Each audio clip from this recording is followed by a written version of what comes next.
Okay, so I've seen the first season of JJK and I've seen the movie, and I'm still kind of confused on the power scaling, but I'll try to explain this to the best of my ability. So bottom line is everybody's supposed to have some type of cursed energy, right? Now, apparently cursed energy actually comes from humans when it comes to their emotions. Now, some particular people have the power to become Jujutsu sorcerers. And Gojo comes from the school where he's trying to train all his students to be able to become sorcerers. Now, you get them to use their cursed energy so they be able to become cursed users. Now, some of them can become cursed technicians, I think. Cursed techniques, something like that. Now, apparently, Yuji can't use cursed techniques because he's so OP, he probably doesn't even need to. Because he has the soul of Sukuna in his body. Now, who's Sukuna? Now, apparently at the time, he was the most powerful cursed user in the history of life.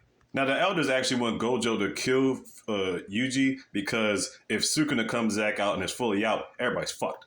But Gojo's learning that Yuji can somehow control Sukuna and make sure he doesn't get out, but it gets harder for him because they have to collect all his fingers. Now, he's got 20 different fingers. Now, his plan is to make him eat all these fingers, not at the same time.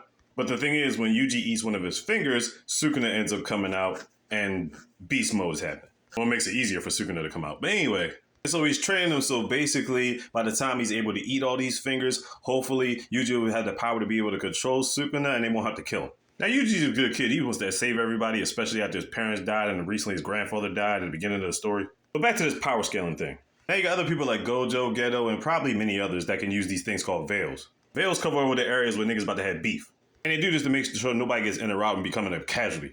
Bad guys don't really care as much, but they still use them anyway. Now you got curse users that become so strong they can be able to use this thing called domain expansions. Domain expansion basically covers up the area and use your highest power that you can pull out. Basically like a finishing move to finish niggas. But you really want to use it towards the end of the fight because honestly it can take up a whole lot of your curse energy and leave you weak as fuck afterwards. How strong are domain expansions? Well, it varies. Because when Jugo, little hothead, volcano head having ass, he tried to use his domain expansion on Gojo, but Gojo overpowered his domain expansion and cooked this nigga. I don't know if I'm spoiling it. Probably a lot of people seen this show already, but bottom line is I'm just going to go into details. Now, there's one episode towards the end of the season or whatever like that. Fushiguro had his sister in a coma backstory, and he ended up gaining a domain expansion against his enemy. Now, I'm not sure how powerful his domain expansion was, but it was good enough to take this motherfucker out. Domain expansion came to him like a goddamn Super Saiyan boost. That's what I compare it to anyway. Now, Gojo's team is Yuji, Fushiguro, and his chick by the name of Nobara. And he basically gets Yuji into the high school and all that other stuff, get the training and all that. Now, another three characters are kind of strong. You got Panda, you got Inumaki, and you got Maki. Panda's just a strong motherfucker. Inumaki uses the power of his voice to deflect and fuck niggas up. And Maki's just an overall beast with the weaponry or whatever like that. I could explain Toto and all them other dudes or whatever like that, but that's not the point of this particular story. I just saw the movie and I realized the movie is actually a prequel to the show. Because Gojo ended up picking this guy up by the name of Yuta. And Yuta ends up teaming up with Maki, Inumaki, and Panda after Gojo picked him up. Now, at this school, the levels go from 4th year student to 3rd to 2nd to 1st. Yuji and his crew was 1st year students when they got there. Now, when Yuta gets there, Maki looks at his ID and finds out he's actually a special year student. Over top of all that shit, now you're thinking to yourself, why? Well, Yuta has this cursed spirit by the name of Rika. Now, who's Rika? A strong-ass spirit. How strong? Well, the elders talked to Gojo back then and they wanted to knock his ass off too. Because if Rita controls him, it'd be too damn strong, and we know how the elders are scared of shit. But here's the twist. Now, Yuji's being controlled by a spirit by the name of Sukuna that was lived over 1,000 years ago. It was an entity of itself and a fucking beast. Yuta, on the other hand, we get this backstory. Rika was actually a girl that he wanted to marry. The thing is, she ended up getting hit by a fucking truck, her head gets crushed, she did his shit. But her spirit lived on, turning into a cursed energy and evaporated herself inside of Yuta. So when he was in regular school, anytime he got bullied, Rita would end up killing these motherfuckers just to protect him. But she would only come out based off of Yuta's emotions. The difference here is where we find out later in the movie, Yuta was actually the one that turned her into a cursed spirit trying to keep her alive after she got hit by a fucking truck. What? So the question is, how strong is Yuta? Then we have Geto. This motherfucker's a problem. So Geto in the regular series, he's controlling all these demons, you know what I'm saying? Jugo, volcano head having ass. Mahito, this dirty motherfucker. Diabolical bastard. When we get to his backstory, he has a bunch of different people under his command. The thing is, he's trying to be nice to the people, whatever like that, because he's trying to exorcise these demons, but in actuality, he's actually collecting all these curses for himself.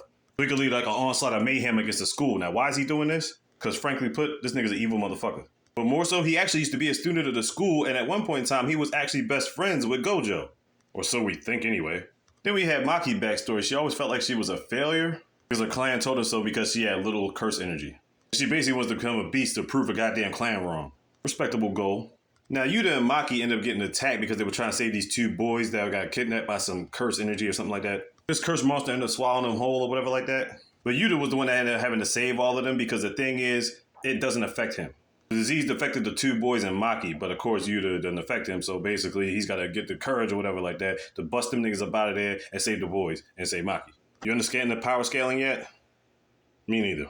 My question is, how powerful can you be to be able to use a domain expansion?